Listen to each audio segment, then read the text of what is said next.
as we mentioned earlier, it's incredibly important for a vibrant democracy to have a vibrant and free media. And as you see, there's been a lot of questions about media. There's talk of fake news and what's going on. But really, for our system of government, and for us as people to survive, you need to speak truth to power. You need to have people that do good investigative journalism, that call the shots as not only as they see them, but as they've been researched and well researched, I should say. CNN has done a great job of that, and in this a very exciting time where media, technology, and politics are converging to make headlines every day and affect our own lives every day. We have Brian Stelter, who's got one of the most interesting jobs in the world today. He runs the show Reliable Sources on CNN in the US and around the world, and that's basically his beat, is covering media, which delves heavily into politics and technology and everything else. So let me introduce Brian Stelter. Brian, come on up. Thank you very much. Please, have a seat. All right. Now, we're going to take some questions from the audience, so get ready to please answer some. Okay. And we're going to have a little chat, but please get your questions ready. And I don't know if you wanted to kind of give a little intro or tell us about what your busy life is like these days where, I mean, how do you not work 24/7, Brian? I try to pretend to work 24/7 by buffering my tweets and Facebook posts so that at 2 in the morning people think I'm awake when I'm posting on Twitter, even though I'm really not. But I was up until 2 last night. I love my job, especially right now, because working at CNN in the middle of this historic presidency is an extraordinary thing. Unbelievable. We're coming up on 1 year since election night. I don't know about you all, but I'll never forget election night, and especially the morning after. At 3 in the morning when President Trump took the stage a few blocks away. It's just a great time to be at CNN.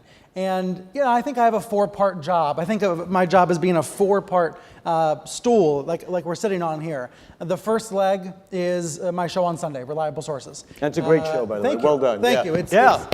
It's a great opportunity to talk about what is actually Stuart Elliott's reliable. giving you a big applause. Well, I used to work with Stuart at the New York Times. Yeah. And then I went over to CNN 4 years ago. I didn't know it was going to work out this way, but it became a 4-part job. The show, and then writing stories on the website every day.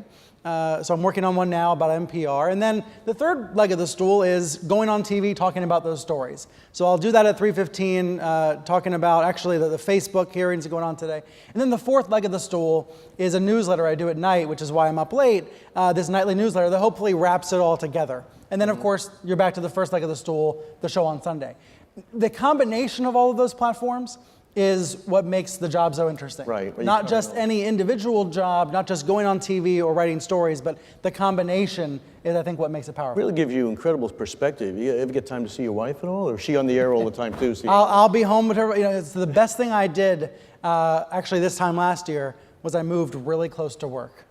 So close I can see the office right out my window. Excellent. And it allows me to jump back and forth all day, especially with a 5-month-old at home. Works out beautifully. Right. So I know I'll never have this great an arrangement again when I'm having to commute in from the suburbs someday. But for now, being right next to work is very convenient. Good for you. I was actually changing Sonny's diaper in July, or maybe it was early August. Whatever that day, Scaramucci. Breaking news. I know, yeah. You remember Anthony Scaramucci resigns at like 2 in the afternoon. It ends that 11 wonderful day stretch. And I had just changed Sonny's diaper. And of course, you put on the tie, you put on your makeup, you run to work, and I was on 8 minutes later. And that's the sort of beauty of this job right now. You truly never know when somebody's going to get whacked, when there's going to be a hiring or a firing, when the president's going to say something shocking. And people expect CNN to be on top of it when that happens. Right. Excellent. Well, look, I think a lot of people would say that CNN cuts it down the middle. Zucker and you guys work it, really giving the right reporting, the right research.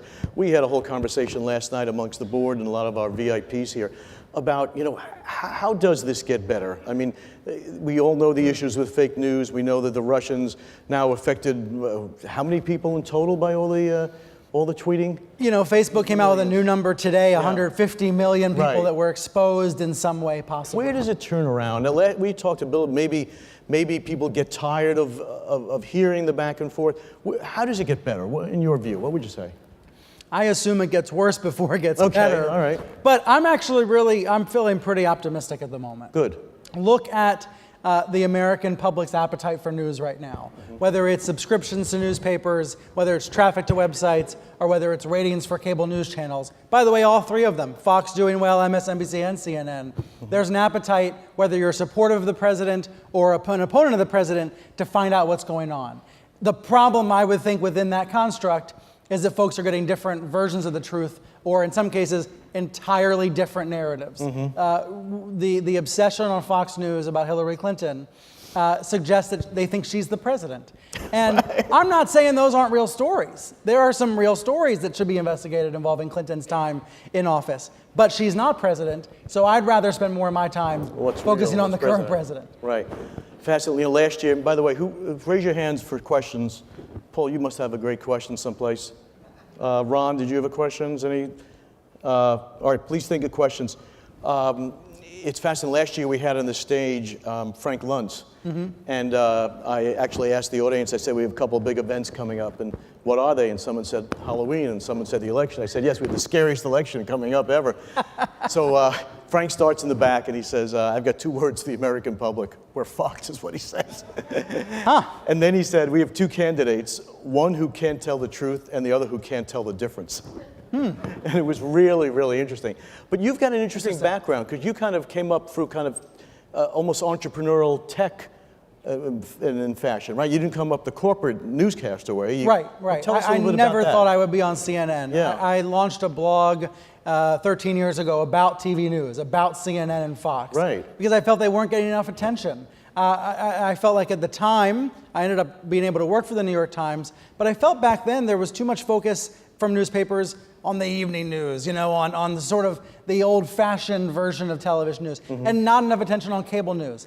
I think what we see from this election cycle and now from this presidency is the power of cable news, both at home and also out of home, by the way, the importance of people seeing it constantly about what's going on. The cable news didn't get enough attention. So I launched this blog to cover cable news when I was in college. I was very, very lucky that that became a job at the New York Times. And then very lucky that CNN called 4 years ago about taking over Reliable Sources. It's one of those side doors, right? I was going through side doors in my career, never through the front door. I wasn't trying for these jobs. I wasn't even dreaming about these jobs. But by being obsessed with the topic, with the subject matter, it's what led me into these jobs. And I guess the gig economy kind of enabled you to do that too. I wish I had treated my blog 13, 12, 11 years ago as a startup. I wish I had known what I had. I was so interested in the topic, and I treated it like a hobby. And if I could go back 13 years, I would treat it like a startup and hopefully ended up with a lot more money. Right, and get but the instead, investment and flip it. I ended up at CNN, Right. which is a heck of a payoff. No, and you're doing a great job. Ron Kamai, where's the mic? Good, could we... You know what, Maroon, if you don't mind, just because I want everybody to hear you. And then, Paul, did you have a question? Okay, great. All right, so then we'll get to Paul. Thank you for the time and certainly enjoy watching. I'm curious if there's certain segments or news items or things that historically were reported that just simply aren't reported, at least on the cable news or elsewhere, that you feel has really taken too much of a backseat, and you wish you can report, and I say you, I mean the collective you in terms of journalism, that is just way too much back because of all of the political discussion that's taking back. What do you wish you could be reporting on if there wasn't so much about Washington that's being reported on? Right, because it's all Trump all the time. Right. But I think that's because all roads lead back to Trump. And what I mean by that is, I'm able to actually have really nerdy conversations on television that I never otherwise would have thanks to his Twitter feed. Yeah. And I mean this totally sincerely. Right. When he attacked NBC and said, maybe we should think about revoking station licenses, I was like, oh, this is exciting. I get to explain FCC licensing to the public. Yeah. I get to go on TV and explain how licenses work. I never would be talking about FCC. I actually had 3 former FCC commissioners on TV. When's the last time that happened on CNN? And by the way, the great So I guess I owe him a thanks. And he can't revoke a network license. It's the station that owns the license. Right, so we had to explain all of it. It was so in the weeds. But, but the president actually brings us into the weeds through his inaccurate tweets. I do think, though, there obviously are a lot of stories that get undercovered as a result of the Trump presidency. Puerto Rico and the ongoing crisis there would get more attention were it not for Trump. And yet, his feud with the San Juan mayor is what helped Puerto Rico get more coverage. So there's an interesting dynamic here. If all roads do lead back to Trump right now, which they do, that can actually be beneficial in some ways. It can put obscure stories on the radar. But I do think it's a moment to plug our kind of the digital operations at all these news outlets. The web is better suited to cover the 100 other things that happen on a given day. When the television networks are, I think, rightly focused today on Trump and Russia, today on Trump and Facebook. Right. You know, to me, the television network, it should be one big story at a time, because on the web we have the ability to give you 100 others. And my futuristic thought process here, the little part of me that still wants to be an entrepreneur, would say, what can we do better to connect those two screens? If we're covering one thing on TV, how can we better guide you to the web, guide you to the CNN app for everything else? You know, we're actually not that far along in what is an eventual process to connect television and mobile. And I think there's a lot we could be doing there to signal to the viewers, you know, we are covering Puerto Rico right now on our website. Take a look at the story. I think there's a lot more to be done in that. And you guys do a pretty good job with that. In fact, CNN Airport are a member of our association because people are consuming screens everywhere. Paul and Janelle, where are you? Brian, what surprises you today? Janelle. Let me put a context on this. What was the last thing that really surprised? Because it seems as if real life is what fiction used to be. So whether or not it's our political discourse or whether it's our business. So let me also just, anything that has happened recently that kind of really took you by surprise. Because for me, the new normal is like the crazy. But in business, now, a lot of technology companies reporting massive profits, so the Googles, the Facebooks, and other. You've got Amazon. Every time Amazon seems to make an announcement, literally industries start tanking, traditional models start tanking. You've got business, that we live in a world of being outside our comfort zones. You've got, speculation that Aetna may, seek an alliance or a merger with CVS. Who'd have ever thought those two would be bedfellows? It used to be consolidation within your vertical. Now it's actually horizontal. Just can you talk to that? I mean, firstly, I'd love to know what surprised you in any sphere of news. And secondly, could you comment on kind of what is this new normal that we're entering? I try to remain surprised every day. And I'm so far succeeding in not getting numb to the Trump news cycles. I remain surprised by his tweets. You'll remember he told Leslie Stahl on 60 Minutes in November of last year that he was going to be very restrained on Twitter. All right, so I remain surprised that he hasn't stuck with that. I was surprised when Sarah Sanders said that his accusers were liars last week. I intentionally continue to remain shocked as opposed to assuming it's the new normal. And that would remain true, by the way, with any other president that was engaging in the kind of tactics that he engages in. When he's right about things, we need to say he's right, and we do. But when he's wrong, we need to fact check it. It's pretty simple. And I think it's a great opportunity for reporters at places like CNN to assert our really basic values and principles. We talk on the air about what real news is versus what fake news is. We talk on the air about press freedom being your freedom. These are some core tenets, core values that we actually don't oftentimes get a chance to discuss. And again, the president actually opens those doors and creates those opportunities, I think, to assert core values about decency and accuracy in journalism. It is I guess I'm trying to find silver linings to the crazy that you were describing, but I see them. I think they're there. Is Dan here? Dan Haidt? Okay, we got a question. Please, go ahead. I would just want to ask you, I know Hillary's not in office, but I want to ask you about Bernie Sanders, and I want to know if you think he really had a chance, and if the media and the world treated that whole situation fairly, and if he did, or if he does not, then what do you think the future holds for a candidate to come out of another party or another entity after the Trump years are over? One of my biggest regrets about my personal coverage of the election was not taking Bernie Sanders seriously enough. And I think there's been a lot of soul searching on an individual level among journalists since November 8th, 2016.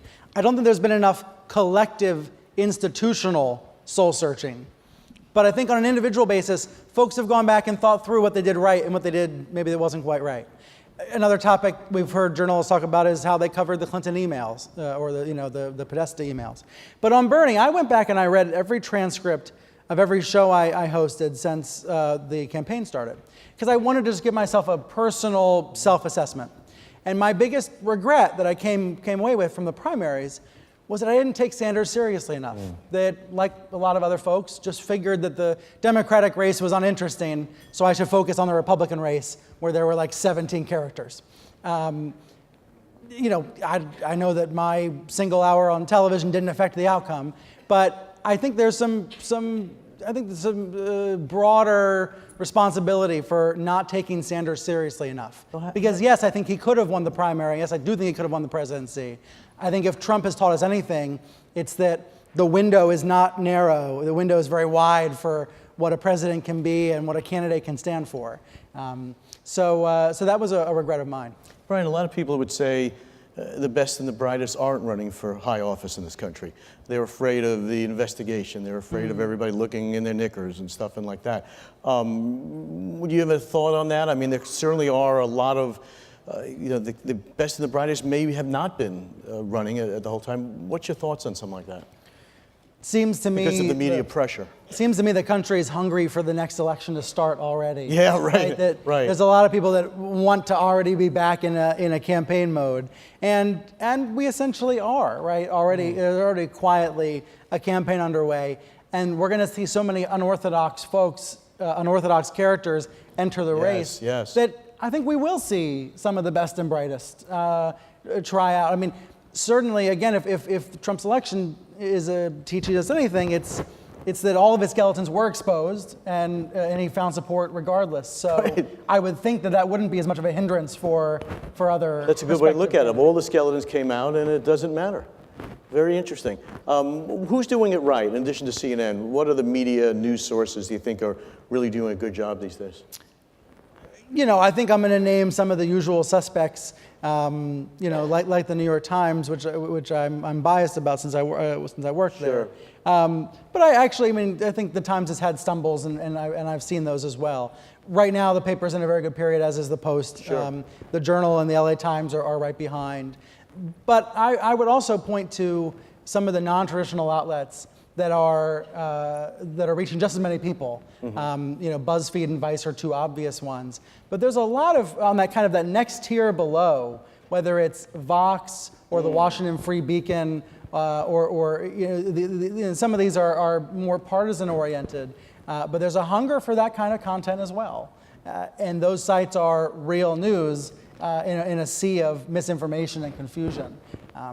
Single greatest issue, I think, on all of our plates is how to help the audience separate right. The hoaxes, really the hoaxes and the made-up information from the facts.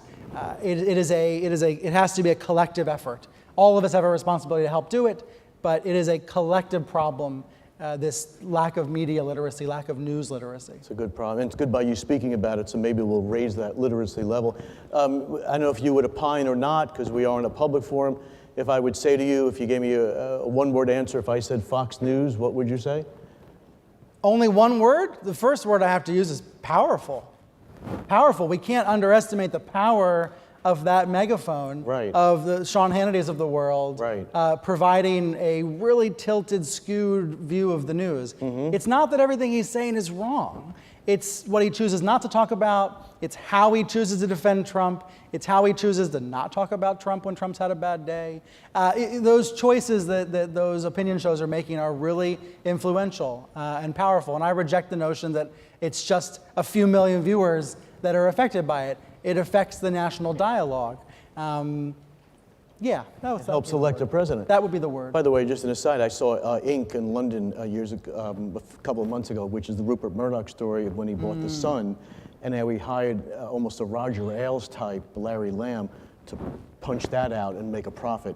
and you may find it very interesting. Interesting. We could go on forever. Clearly, you're terrific. You're in one of the most exciting parts of what's going on. You're at the center of this cacophony, cataclysmic adventure in democracy and the press. And I think everybody would love to be in your shoes, but since you work 24/7 and you're changing diapers, that may be tough. But thank you so much for doing this. Absolutely. Let's give him a big hand. Brian, Thank you. Thank you so much. Very much. That's really well done. Thank you. Thanks.